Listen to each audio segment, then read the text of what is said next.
Hello student, science class 5 chapter 9 का ये first part है। इसमें देखेंगे natural disaster. A natural disaster is a big adverse event caused by natural process of the earth.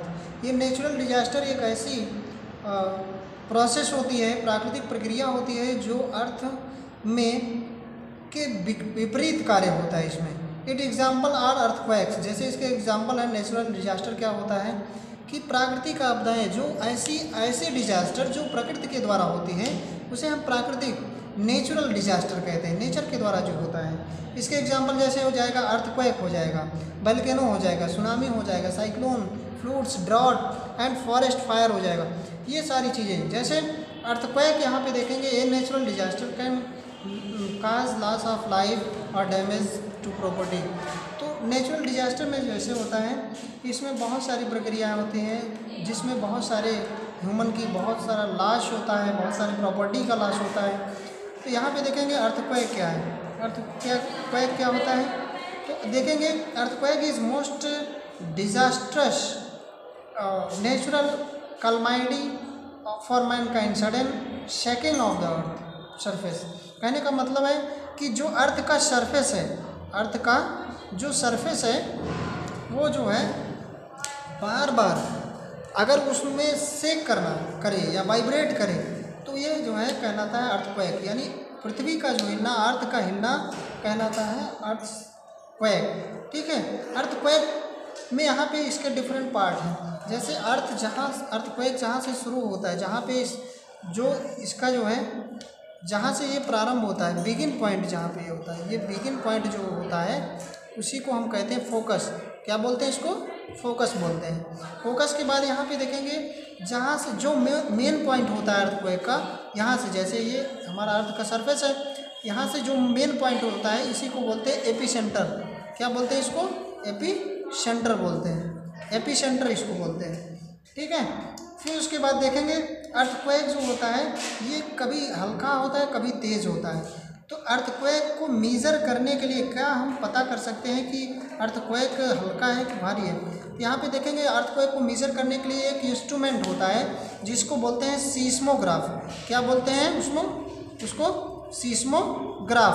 Earthquake को मापने का एक इंस्ट्रूमेंट होता है जिसे हम सीस्मोग्राफ कहते हैं। सीस्मोग्राफ क्या होता है? सीस्मोग्राफ एक ऐसा इंस्ट्रूमेंट होता है जिसको हम जिसकी सहायता से अर्थक्वेक को माप सकते हैं। अब मापते कैसे हैं? सीस्मोग्राफ देखेंगे कि इसमें 1 से लेके 10 पॉइंट होते हैं, 1 से लेके 10 पॉइंट होते हैं इसके स्केल पे। अगर मान लीजिए अर्थक्वेक यहाँ 6 से एबोव है, 6 से एबोव है, 6 से अगर एबोव है यानी ऊपर है तो ये जो है पूरी तरीके से बहुत ये डेंजरस हो जाएगा। ठीक है। ये सारी चीज़ें। फिर उसके बाद देखेंगे इफेक्ट ऑफ अर्थक्वेक। अर्थक्वेक के इफेक्ट क्या होंगे? अगर अर्थक्वेक आ जाएगा तो इफेक्ट इसके क्या होंगे? अर्थक्वेक के इफेक्ट से जानते हैं पहली चीज़ तो जो अगर पृथ्वी हिलने लगेगी, अर्थ हिलने लगेगी तो जो हमारी बिल्डिंग्स हैं, जो बिल्डिंग है या हाउस है वो पूरी तरीके से ये डिस्ट्रॉय हो जाएंगे, नष्ट हो जाएंगे। ठीक है। और ये जो है जगह जगह से क्रैक हो जाएंगे। फिर उसके बाद देखेंगे जो सिटीज़ में या विलेज में जो इलेक्ट्रिक सर्किट है, जो इलेक्ट्रिसिटी है, उनका जो सर्किट है वो पूरी तरीके से टूट जाएगा तो पूरी तरीके से बिजली की जो जितनी भी व्यवस्थाएं होंगी वो सारी की सारी नष्ट हो जाएंगी। ठीक है। फिर उसके बाद देखते हैं और क्या होगा। तो बहुत सारी चीज़ें, अगर मान लीजिए अर्थक्वेक होता है तो कहीं कहीं जहाँ पे बड़ी रिवर्स होती हैं, नदियाँ होती हैं, वहाँ पे फ्लूड आ जाएगा। ठीक है, बाढ़ आ जाती है, ऐसे होता है। फिर उसके बाद देखेंगे इनके प्रिवेंट करने के क्या उपाय हैं, इनके बचाव कैसे किया जाता है। जब अर्थक्वेक आता है तो सबसे पहले हमको ओपन एरिया में जाना चाहिए।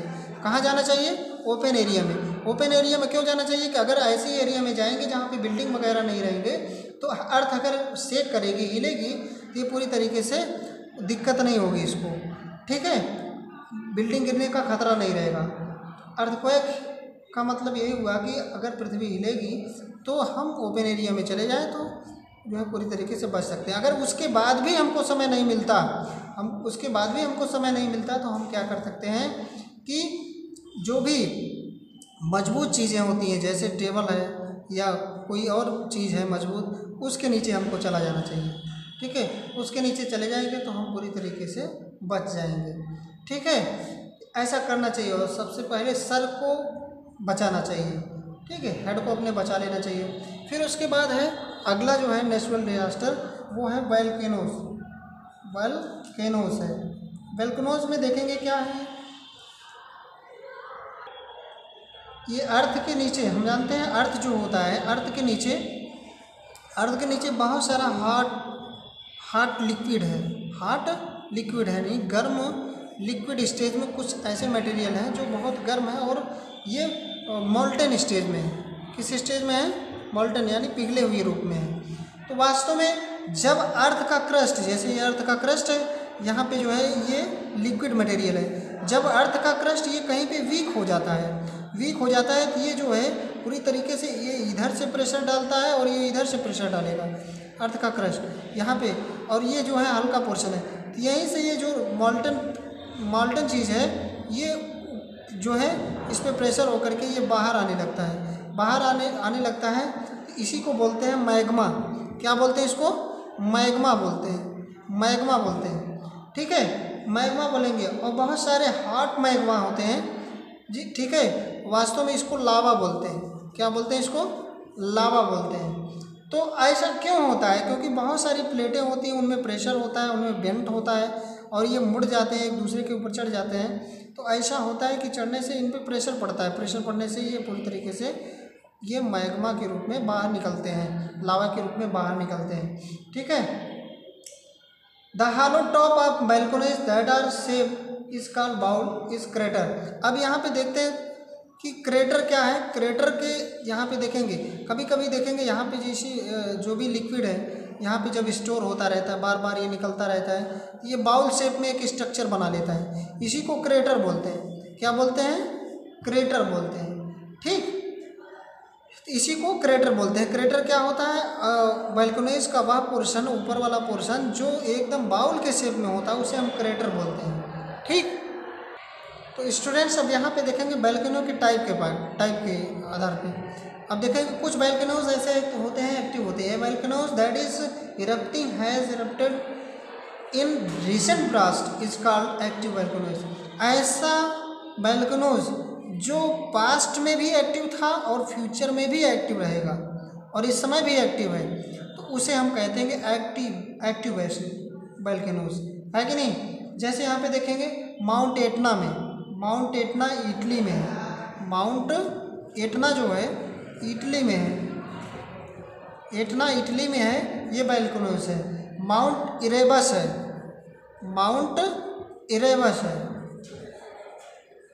है, ये जो है अंटार्कटिका में है, बैरन आइलैंड में है। ठीक है, जैसे अंडमान सी के पास है। ये सारे एक्टिव वोल्केनोज हैं। फिर उसके बाद देखेंगे डॉर्मेंट वोल्केनोज क्या होते हैं? ये volcanoes that has not erupted for many years but in expected to erupt in future is called dormant volcano. कहने का मतलब है कि ऐसे वोल्केनोज जो बहुत सालों से, बहुत ईयर से ये जो है इरप्ट नहीं हुई है, बहुत सारे सालों से ये इसमें बहुत सारा विस्फोट नहीं हुआ है, तो उसे हम कहेंगे डॉर्मेंट वोल्केनोज। ठीक है, और फ्यूचर में इसको इरप्ट होने की इसकी संभावनाएं रहती हैं, इसे कहते हैं डॉर्मेंट वोल्केनोज। जैसे हो जाएगा हेवलियन आइलैंड में पाए जाने वाला जो होता है, हेवलियन आइलैंड में पाए जाने वाला जो होता है वोल्केनोज, उसे हम कहते हैं डॉर्मेंट वोल्केनोज। अब उसके बाद देखेंगे लास्ट में एक्सटिंक्ट वोल्केनोज। ये volcanoes that is not expected to erupt in future is called extinct volcanoes. कहने का मतलब ये ऐसा वोल्केनोज होता है जो फ्यूचर में कभी इसको उम्मीद ही ना हो कि ये कभी इरप्ट होगा, विस्फोट होगा इसमें। ठीक है, जैसे माउंट पोपा जो है ये एक ऐसा वोल्केनोज है जो म्यांमार में पाया जाता है। कहाँ पाया जाता है? म्यांमार में पाया जाता है। और ये एक तरीके से एक्सटिंक्ट वोल्केनोज है। ठीक है, तो स्टूडेंट्स आप इसको पढ़िएगा। अब जो भी इसके टॉपिक हैं नेक्स्ट वीडियो में बता दिए जाएंगे। Thank you.